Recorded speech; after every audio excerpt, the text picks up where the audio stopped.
ಮಾಡ್ಬೇಕಂದ್ರೆ ಈ ಫ್ಯಾಮಿಲಿ ಮುಂದೆ ಬಂತು. ಇವ್ರಿಗೆ ಒಂದು ಮಾತು ಹೇಳಿ ಹೋಗ್ತೀನಿ, ಆಮೇಲೆ ಮತ್ತೆ ಇವ್ರನ್ನ ಪೂಜೆಗೆ ಕರೆಯೋದು. அசோகா ரோடு இருக்குது.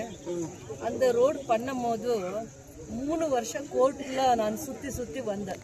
அந்த ரோடு பண்ண முடியாது. அப்போ இந்த ஜெயந்தி ஸ்ரீனிவாஸ் வார்டில் எப்போவுமே ஸ்கூலுக்கு ஆட்டோ வராது, ஹாஸ்பிட்டலுக்கு ஆட்டோ இந்த ஏரியாவுக்கு இந்த வார்டுக்கு வராது, இந்த ஸ்லம்க்கே வராது, ஒரு ஆட்டோ வராது.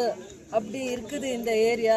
எல்லா வீடு அடிச்சிருக்கிறாங்க. ரோடே பண்ணல, அசோகா ரோடே பண்ணல. இவ்வளவு வருஷமா எப்பவுமே கோர்ட்ல சுத்தி அப்பவுமே நான் யாருக்கும் பேசல.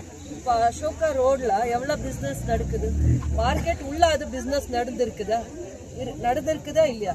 ಫಸ್ಟ್ ಮಾರ್ಕೆಟ್ನ ನಾವು ಈ ಅಂಗಡಿಗಳೆಲ್ಲ ತೆರವು ಮಾಡಿ ಬೇರೆ ನಿಮಗೋಸ್ಕರ ಇಲ್ಲಿ ಅಂಗಡಿ ಕಟ್ತೀವಿ ಅಂತಂದಾಗ ಪ್ರತಿಯೊಬ್ಬರು ನಮ್ಗೆ ಇವತ್ತು ಲಿಸ್ಟ್ ಕೊಟ್ಟಿರೋದು, ಕಮಿಷನರಿಗೆ ಕೊಟ್ಟಿದ್ದಾರೋ ಇಲ್ಲೋ, 550 ಜನ ನಮ್ಮ ಹತ್ರ ವಾಲಂಟ್ರಿ ಆಗಿ ಬಂದು 5,000 ಅಲ್ಲ ಇನ್ನೂ ಜಾಸ್ತಿ ಮಾಡಿ ರೋಡ್ ಕೊಡಿ, ಕಸ್ಟಮರ್ಸ್ ನಮ್ಮ ಅಂಗಡಿಗೆ ಹುಡ್ಕೊಂಡು ಬರೋ ಅಂತ ಅಟ್ಮಾಸ್ಫಿಯರ್ನ ಇಲ್ಲಿ ಕೊಡಿ. ನೀವು 5,000 ಅಲ್ಲ ಅಂದ್ರೆ ಇನ್ನೂ ಜಾಸ್ತಿ ನೀವು ಬಾಡಿಗೆ ತಗೊಳ್ಳಿ.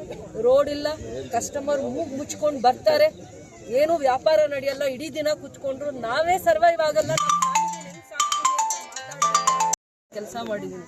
ಯಾರು ಇವತ್ತವರೆಗೂ ವ್ಯಾಪಾರಿ ಹೊಟ್ಟೆ ಮೇಲೆ ಹೊಡೆದಿದ್ದೀನಿ ಅಂತ ಒಬ್ರು ಮಾತಾಡಿಲ್ಲ. ಯಾಕೆಂದ್ರೆ ಅಶೋಕ ರೋಡೇ ನಿಮ್ಗೆ ಎಕ್ಸಾಂಪಲ್, ಲೈವ್ ಎಕ್ಸಾಂಪಲ್. ನಾನು ಹಿಂದೇದ್ ಯಾವ್ದು ಹೋಗಿ ಹೇಳಕ್ ಹೋಗಲ್ಲ.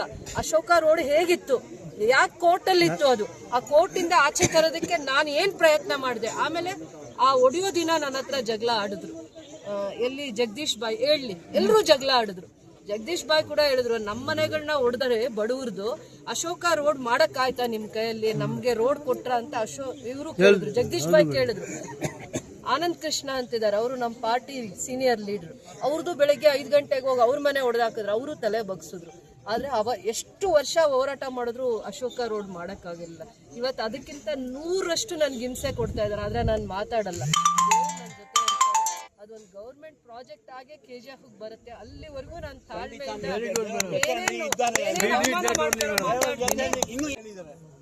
ಆಮೇಲೆ ವ್ಯಾಪಾರಿಗಳು 6 ತಿಂಗಳಾದ್ಮೇಲೆ ಮಾತಾಡ್ಲಿ, ಅಲ್ಲಿವರೆಗೂ ನಾನು ಮಾತಾಡಲ್ಲ. ಒಂದು 6 ಯಾವ ಜಾಗ ಏನಾಗಿದೆ ಅಂತ ಆಮೇಲೆ ಮಾತಾಡ್ಲಿ, ಅಲ್ಲಿವರೆಗೂ ವ್ಯಾಪಾರಿಗಳಿಗೆ ಅಥವಾ KGF ಮಾರ್ಕೆಟ್ ಅಲ್ಲಿರೋರಿಗೆ ನಮ್ಮಿಂದ ಏನ್ ತೊಂದರೆ ಆಗಿದೆ ಅಂತ ಜನ ಮಾತಾಡೋರ್ಗು ನಾನು ಯಾವ್ದಕ್ಕೂ ರಿಯಾಕ್ಟ್ ಮಾಡಲ್ಲ. ಇವ್ರನ್ನ ನೋಡ್ದೆ ಇದು ಒಂದ್ ವಿಚಾರ ಹೇಳ್ಬೇಕು ಅನಿಸ್ತು. ಯಾಕಂದ್ರೆ ಅವ್ರಿಗೆ ನಂಬಿಕೆ ಬೇಕು, ಅವ್ರಿಗೆ ನನ್ಗೆ ಬೇಕು ಅಂತ ನಂಬಿಕೆ ಇಟ್ಟಿದ್ದೀನಿ ಅಂತ ಹೇಳಿದ್ರೆ ಅದಕ್ಕೆ ಅವ್ರನ್ನ ನೋಡ ಅವ್ರಿಗೆ ಅದೊಂದು ಉತ್ತರ ಕೊಡ್ತಾ ಇದ್ದೀನಿ.